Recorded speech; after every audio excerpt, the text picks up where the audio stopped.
গণ অধিকার পরিষদ জিওপি পক্ষ থেকে নাঙ্গলকোট উপজেলা বাঙ্গুটা ইউনিয়নে এবং আত্রা উত্তর ইউনিয়নের সমাজের অবহেলিত কৃষক ভাইদের মাঝে ধানের বীজ বিতরণ কর্মসূচি।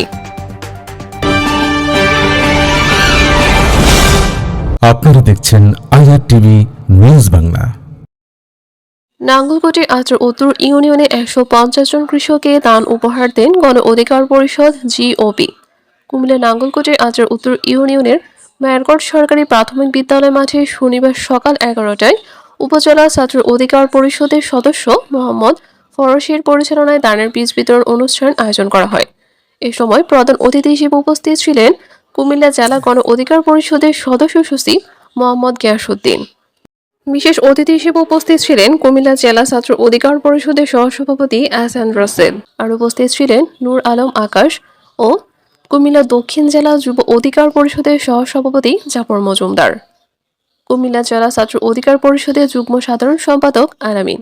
অনুষ্ঠানে সভাপতিত্ব করেন কুমিল্লা জেলা গণ অধিকার পরিষদের সদস্য নারায়ণ চক্রবর্তী।